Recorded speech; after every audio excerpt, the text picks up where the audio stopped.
Es decir, que esta lógica populista, desde la irresponsabilidad fiscal, como te quema el capital, no invertís, te volvés más pobre, y esto es lo que estás viendo hoy, la explosión de un sistema populista. Ahí. Javier, ¿cómo llegamos a 13 millones de pobres? ¿Cómo explicar?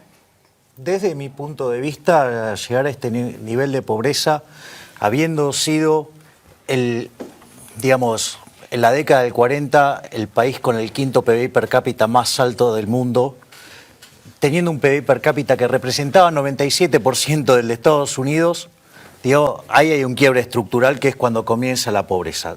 Digamos, esto es consecuencia de la aplicación sistemáticamente de lo que se llaman las políticas populistas. El populismo tiene 4 etapas.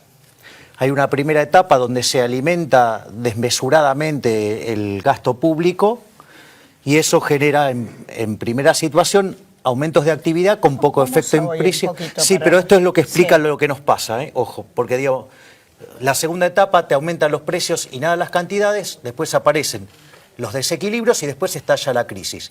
Y cuando te estalló la crisis vas a un nivel de PBI per cápita más bajo. ¿Qué quiere decir esto? Que la tendencia te genera que vos vas a empezar a perder PBI per cápita. Y con esa caída del PBI per cápita, lo que te pasa es que te aumenta la pobreza. Entonces vos fíjate, en los últimos 40 años, por ejemplo, nosotros teníamos una pobreza de 5% de la población, se multiplicó por 6 veces y media, porque tenemos 32,3%, ¿sí?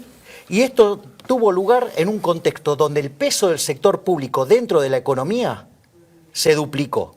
Es decir, que esta lógica populista, desde la irresponsabilidad fiscal, como te quema el capital, no invertís, te volvés más pobre, y esto es lo que estás viendo hoy, la explosión de un sistema populista. Ahí.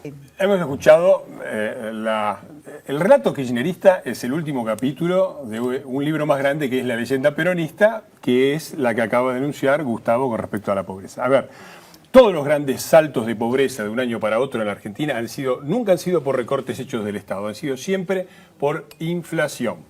Y la inflación le trajo a la Argentina en general, entre 1900 y 1945, la media de inflación anual de la Argentina era 1,2%, media anual de 1900 a 1945. En 1950, después de 4 años de gobierno general, 50%.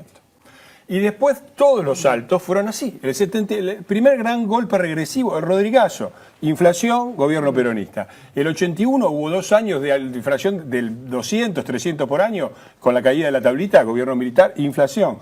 La hiperinflación fue otro modelo económico, porque Alfonsín fue un republicano admirable en lo político. En lo económico fue claramente proteccionista, industrialista, populista, etc. No, primera vez que la Argentina casi llega al 50%.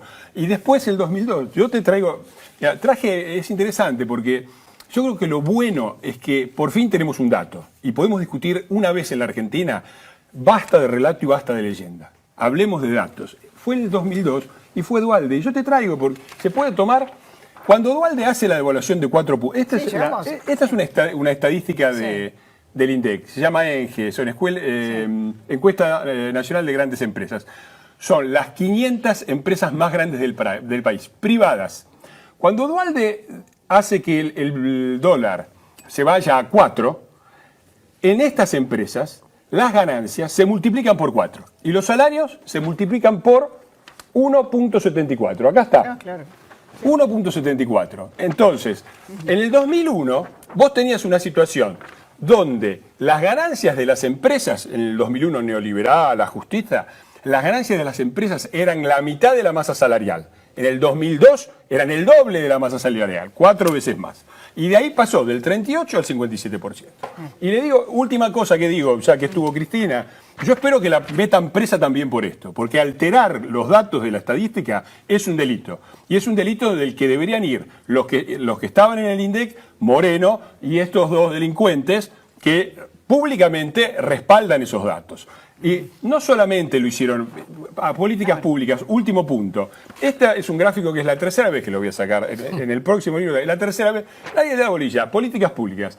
Porque después hablan del derrame. Y yo, imagínate, de Menem opino lo peor en el mundo, pero el problema de los muchachos con sus políticas activas, que lo hicieron peor. Esta es la disminución de la pobreza en los primeros 4 años de convertibilidad contra los primeros 4 años de Kirchner.